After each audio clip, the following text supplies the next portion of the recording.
Hi, my name is Dave. I'm your host. You're listening to The Last Podcast, where the first shall be last and the last shall be first. If this is the first time you're listening, welcome. I'm happy you found me.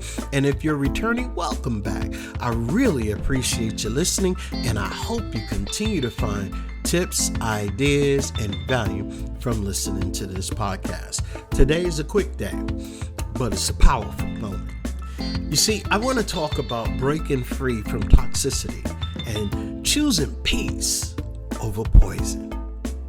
What if the thing that is draining you isn't life itself, but it's what you're holding on to in your life? In this deep, honest, soul-stirring talk, I want to dive into some hidden layers of toxic relationships, environments, and even self-talk, and what it really means to reclaim your peace.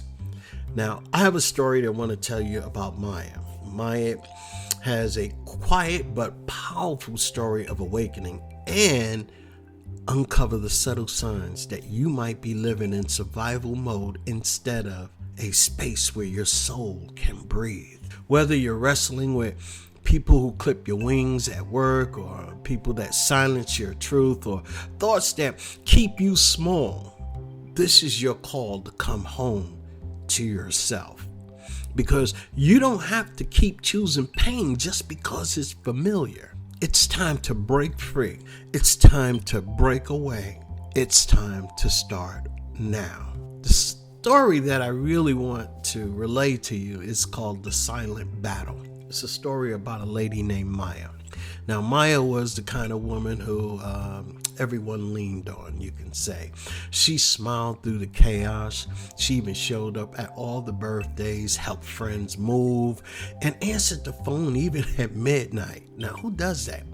She gave it all until she was completely empty, and no one noticed when her light started to dim. Her relationship was the hardest part. What started as love turned into control and masked as concern. "I just want to protect you," he would probably say.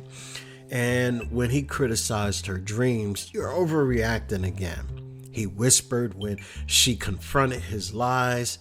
Every argument ended up with her apologizing, even when she didn't understand what she did wrong. Maya stopped sharing her ideas. She pretty much lost all interest in the things that she wants, the things that probably made her feel alive. Her laugh grew quieter. She couldn't recognize herself anymore. And one evening, sitting in the parking lot of the grocery store, Maya broke. Not loudly, not dramatically, just quietly. Her tears finally catching up to her silence. In that stillness, a truth rose from her soul. "This is not love, and I'm not crazy. I'm just not okay." That night, Maya made a promise to herself, not to leave immediately, but to begin listening to herself again. That was the first step toward freedom. And toxicity isn't always loud.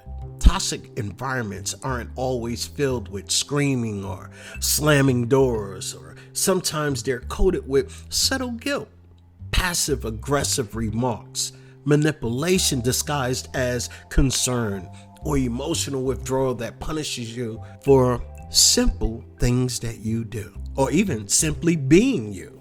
It's that friend who only supports you when you're down because your glow intimidates them. It's that partner who twists your words and make you doubt your memory. It's that job that demands your soul but gives you no respect.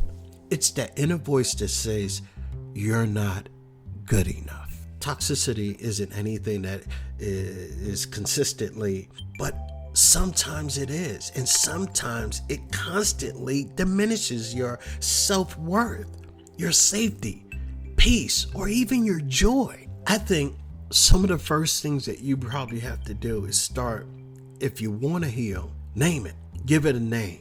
You can't heal what you don't acknowledge. So that's the first thing. You have to break free and begin to name the dysfunction. Without sugarcoating it, without defending it, without excusing it, and without you saying, this is me, it's my fault. Because it isn't. Ask yourself, do I feel emotionally safe around this person or in this space? Am I constantly drained, anxious, or belittled? Do I have to shrink to keep the peace? Naming the truth is not an act of betrayal. It's an act of liberation, because you are saying, this is what's happening. You got to notice it. You got to acknowledge it. But after you do all of that, you have to have the courage to detach. One of the hardest things about toxic situations is the emotional attachment. You might love the person. You might need that job, or you feel guilted into staying. But staying somewhere that's killing your spirit slowly, that's toxic. You're not going to get anywhere, and you're going to have a lot of resentment building up. And you want to know something? This is deep. It's called self-abandonment, because you're abandoning yourself little by little, a little bit at a time. Detachment doesn't always mean walking away immediately. It can mean setting boundaries, speaking up, saying no, taking your time, getting help. But it always starts with you choosing you. You have to be able to choose yourself. And remember, your peace is not up for negotiation. It's mandatory. So after you have the courage to detach, and I mean courage because it's not an easy thing to do, it's about rebuilding after you detach. Breaking free is just the beginning. The next phase, you have to learn how to rebuild you. That is the hard part, because you laid silence for so long, and you might be scared, and you might not know what to do. You're going to feel uncertain. You're going to feel almost abandoned, but you're going to have a moment of liberation as well, because you're going to start rediscovering your own voice. And you want to know what? This means that you'll reaffirm your own worth, creating a life that feels like home, not a battlefield. I want you to understand that.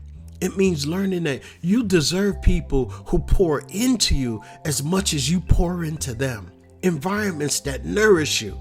And most of all, a relationship without yourself being grounded in toxicity. But you would like to be grounded in grace, compassion, and truth. You know, Maya eventually left her relationship, not in a rage, but in clarity.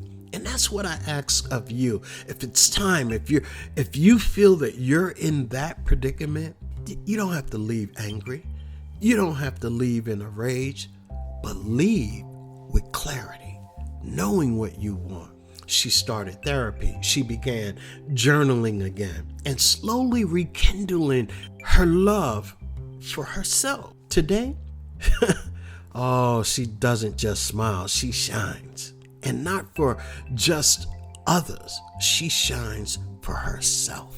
Are you in a toxic relationship and you're hanging on by a thread? Maybe it's time that you play this back. Maybe it's time that you seek a little help. Maybe it's time for you to break free for you. I want you to understand something. Just because you endure toxicity doesn't mean you're broken, unlovable, or doomed to repeat it. Healing is not about pretending it didn't happen. It's about choosing to grow stronger, wiser, and more whole because of it. You're not weak for staying too long. You're not foolish for loving so deeply. You're not to blame for someone else's inability to treat you with respect, but you are responsible for what comes next. And that's where your power lives. Hey, I said I wasn't going to be here long, so my final thought is breaking free from toxicity isn't just about walking away. It's about walking towards something better. Your peace, your truth, your freedom. You don't have to explain your healing. You don't need permission to grow. You are allowed to let go of what hurts, even if once it felt like home. And above all, You are worthy of a life that doesn't require you to betray yourself just to survive it. My name is Dave. You're listening to The Last Podcast, where the first shall be last and the last shall be first. Do me a favor, like this podcast, and do me a favor right now, subscribe. I want you to subscribe right now. I thank you so much for listening. Be blessed. Have a wonderful week. God bless you.